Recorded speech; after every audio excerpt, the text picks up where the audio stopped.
where I studied at uni, and we basically consulted for social enterprises that were based or set up in the DC metro area, so their reach might have been further, but they had to be kind of set up in the DC metro area. And I think recently rebranded as Innovo Solutions and have kind of expanded their reach such that for Georgetown, so I went to Georgetown, and for Georgetown related kind of social enterprises, the work they do is pro bono, and then if it's not related to Georgetown, they've started charging a fee just so that they can be self-sustaining as opposed to needing to ask others for funds. And so I guess it's kind of related to the consulting area of what you guys are doing. So I guess I can just share a bit about kind of the work that we did and provided to the social enterprises, which I guess in nature are kind of CSR is ingrained in their work. So it's not so much finding that CSR component to add to their existing operations. So I guess the kind of stuff that we did do or provided to the social enterprises was like market studies, market research, kind of looking at the areas they were getting into, and that's more just the basic industry and market level stuff. Okay, so we've done like really random things. Okay, well we worked with like DC public schools, and so what we were doing for them was actually like a training component where because DC has a lot of, I guess, underprivileged neighborhoods, and people come from like troubled backgrounds. And so this was one of the charter schools or public schools where a lot of these kids didn't really know, like their parents didn't work as we know it, and so they didn't really see a future in anything.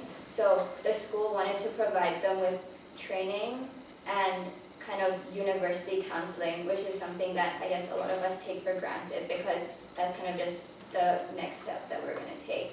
And so what our consultancy did for them was go into their school and kind of see the way they work with the kids, and then kind of construct a curriculum and build or train the team that was going to then work with the kids to give them, I guess, build internship opportunity networks and university counseling services.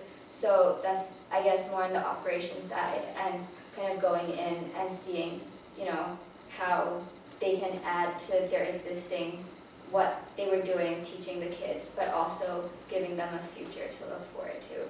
But then, yes. How would you say the needs of a 2-3 person outfit differed from the needs of, say, a big corporate? Yeah, you just have to recognize that what they have to give may not be a lot of money or, you know, huge manpower going to like clean HDB flats. It's really what can they offer day to day, as in taking someone in to train them for, you know, they might need more advice or convincing, I guess, that, you know, CSR is something that they can do that would benefit them, and I guess a way to put it is that society or the community around them will see them in a positive light also, because I guess you have to structure it differently if you're trying to talk to somebody who may not really buy into the whole CSR thing yet. Like, they have to understand first why they're doing this, why it's good, and maybe like market it to them before they're marketing themselves and their CSR. If I'm not wrong, you also provided them legal support? Yeah. Accounting support, was it? Strategic planning as well. Yeah. So it was to take a strategic direction and tailor it to these micro enterprises. Is there other stuff? I guess also just the network that is formed, you know, because like you have kind of, you are their outlet to all these opportunities because they may not know that these opportunities exist. And so that's kind of what we did. We would like link this, maybe like this social enterprise with another social enterprise that we saw were doing pretty much the same thing, so there's no need to reinvent the wheel. And so I think that's something here that is of worth to note, that it's really the network and kind of building that a database of sorts that it keeps growing and you just keep linking up people, and that's Thank you. Just two questions. For micro enterprises, the attrition rate is usually very high. in terms of what? I mean, they can't survive, especially in Singapore. Yeah. In certain industry, it's very high attrition rate. For example, the restaurants association, the restaurants industry in Singapore, you have everybody want to set up their own, want to be their own boss, and so they set up a restaurant, a very low barrel, low entry barrel business. But the attrition rate becomes very high. So if you help these people, then how do you select? Because if you select the wrong ones, you probably have maybe 20-30% of those people you're trying to help, falling up in less than 1-2 years, for example. So how do you go about selecting?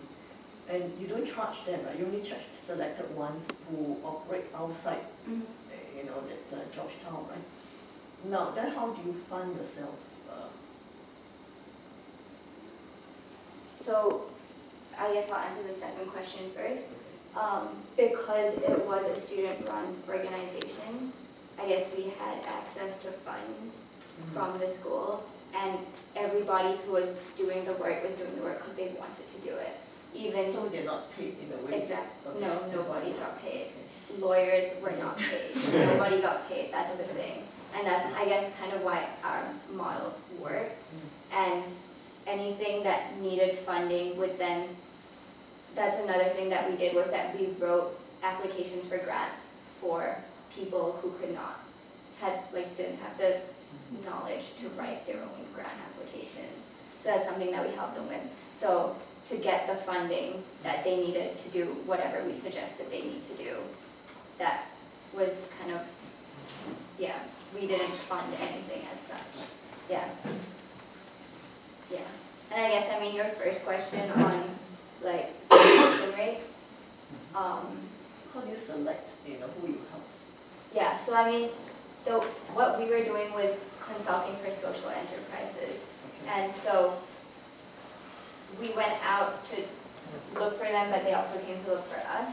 And they would then go through and they would pitch their venture to us. So they were either an existing venture or somebody with an idea, and they wanted to kind of test the waters and see whether they think it's a viable, or we think it would be viable to go into that. And so, we saw ventures die off, I guess. And so, it's only natural, but I see where you're coming from, where this is obviously bigger corporations, and you're putting in funding and more, human capital and everything, so you have to select them more carefully, how do you foresee your kind of process of picking? In fact, I don't think for a start, the SBA Foundation will look at smaller companies. For two key reasons. One is, as I mentioned, in our membership is actually the larger SMEs. Of course, we won't just want to confine to just our own members. But the next tier would be the natural group to target, to have that multiplier effect.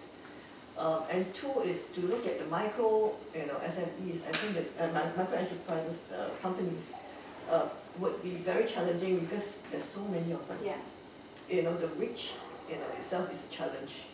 And then of course, then you balance also, the reach and plus the impact. So to me, I don't think for a start, for at least the SBA Foundation, the smaller companies would be the way to go, because resource-wise and also the impact-wise may not make sense, at least for a start. But presumably the takeaways from what one might do for a small, even some of these SMEs, you could classify these SMEs as 200 employees and up. presumably they can benefit from the same legal advice and the same advice in this regard. Sure. Yeah. No, I mean, because just saying that, targeting the smaller ones where, the smaller setup, which I think may not be our target group. But yes, if the SMEs, the other mid-tier SMEs can benefit from that service, it is fine. Yeah, I think that's more. I think that's the point that Petra trying to make. That a 200-man enterprise, even though it may seem quite big, is probably not going to have its own in-house lawyer, for instance, who can examine the sort of repercussions. But you have also to consider, because as mentioned, the professional services, the legal firms, that they are also looking at pro bono. In fact, some of the legal firm, the larger ones, has got a lawyer to just do pro bono work. I've got I've got the foundation registered 1 whole year of legal work for free, 0 cost, by one of the top law firms in Singapore. So that is also a part that you need to consider. Yeah, and hence I the think network. that's So going back to the network. So you may have smaller, still 200 people SMEs that may not have their own lawyer. There may be lawyers who are willing to do pro bono work, and kind of the foundation may not have to do legal work for these SMEs. They find someone who will be willing to do the legal work as pro bono. Yeah, and you link up. So the linking up is important. But when you pitch, that's what I mean, because you will get competition from the law firms, the professional services firms as well. Yeah. That's pretty good. Is that what you see? Like, do you see the foundation competing with bigger corporates who have their own CSR kind of departments? No, I don't. I equip. I'm not taking over the role. I'm not CSR is something that cannot be outsourced. If you think that you can outsource CSR, then you are not understanding CSR. So I don't think I can compete with any company on the CSR. But I equip companies to look at doing CSR. I think that's the key. Because the needs out there are so wide. So can I just ask, I feel that the part about the network was the most important part about what you said. So could you tell us a bit more, like, how is this network set up? Who maintains it? Who adds to it? Is it digital? Is it a notebook on in someone's room? How is it maintained? What is it? And basically just those two. Yeah. So in our case, we were very small, smaller than anything here, and the companies, the ventures that were coming to us and pitching to us. Sure, we had DC Public Schools, we had some NGOs, but most of the people we worked with were very small. So we were tapping kind of the entrepreneurs and residents at Georgetown, kind of lawyers in the area. Georgetown has a law school, people who graduated from Georgetown Law School. So it was kind of building that network. And our consultancy was founded 6 years ago. So we didn't have a physical. If there's anything about government, and I'm not being anti-government here, is that there's bureaucracy. And you don't want bureaucracy involved because what you're already having is something small from each company. You don't want to take away something more from that. Make it online. I'm saying this is just my opinion. You make it online. You make it simple. One person looking for something can find another company offering that for free. What SBF would do? Vet the identities of those who are within the network. Perhaps limit the membership to only those who are members of the SBF, but do nothing aside from that. So maintain the network, but stand aside. I think it's perhaps a rather simplistic view of, if you don't mind my saying, of the SBF's capability. Because the SBF is an incredibly diverse and an incredibly well-equipped organization. And in fact, Esther shared with me many programs that they already have. But as I say, the key thing is the network. How do we structure a network such that it serves all of those people all at once? Right? Now, as you talk about a club, I think it's very important that we work to define what are CSR best practices. So the companies that do come to the SBF saying we'd like to get involved in CSR have a guide as to how they may do that best. And so say they meet that standard, or say they or we've found that what they propose has a great amount of impact, and we link them up with the beneficiaries. The beneficiaries that, through research, the people in the SBF identify. Yeah. Can I say a couple of points? So, what this one thing that I see is needed here is, first of all, the identification of the needs from a social issues level. So, understanding what are the different areas of need, not just poor people, but like, depends how high level you want to go, right? How systems, 50,000 feet or more, you want to see it. And there's many ways that you can uncover those needs. Qualitative, quantitative research using design principles, which we do. And I have to say this because I'm like, it's so painful to hear this discussion not having these inputs. So that's one, understanding the social issues in the first place.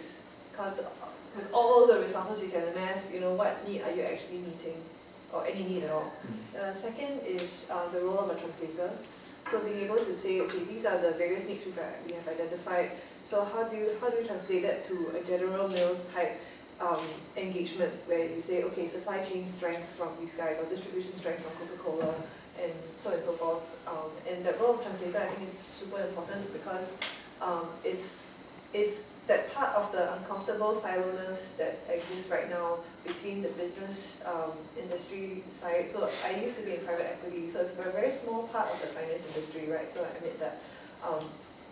But so far, with the few years that we've been in the social sector, we've also seen a lot of the different stakeholders, and it's you can't even use the word the social sector because that's homogenizing it. It's very, very, very diverse. So the role of the translator helps to say, for these needs, what kind of strength you need, and then from those kinds of strengths, then you say, okay, which companies can fulfill those roles, and then you can start having a more meaningful way of matching. So just those 2 points that I thought. I think that's absolutely the point. The SPF is just a completely blind linking people up, right?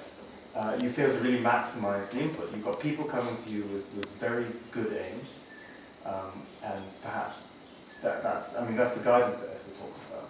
So it's very, very important. It's about figuring out exactly what that best practice should be. I have a question. How do you then look at, you identify the need, you kind of address it. How do you then not get feedback, but look at your kind of the efficiencies and effectiveness of exactly? So we use a bunch of different approaches, and one of them that's relevant to this point would be Lean Startup methodology. Have you guys heard of Lean Startup? By Eric Ries. It's a school of thought that originated in Silicon Valley, where they talk about customer development. And what that term, that jargon means, is that how do you know that the solution or the wonderful app, for example, you're developing actually meets the needs of Greg, if he's my target customer, right? So a lot of it is around looking at user behavior, so that you derive behavioral insights from the way they interact with your solution. And the solution may not be an app, maybe it's a service. And then there's a lot, the most important part of it is field testing. So you go out, after you've developed something, you test it with actual users. So if it's like your old income granny, right? So you go and you actually either walk her through it if it's a service, or like if it's a thing that she can interact with, then you observe how she does that. And then take in when she finds something difficult, that's your learning point. Because then you realize that, oh, either the interface needs to be more accessible, or like, hang on, did we just assume that she can speak English? It's very simple things like that. And the way that you even get to that stage is by, first of all, that this low-income neighborhood have people that use smartphones. That could be one assumption, right? And then the second thing is to develop hypotheses. Develop hypotheses around what the problem is, and therefore what your solution is trying to do. Yeah, so, and then we uncover all of those things through anthropological methods, in our case anyway, and a bit of data analysis.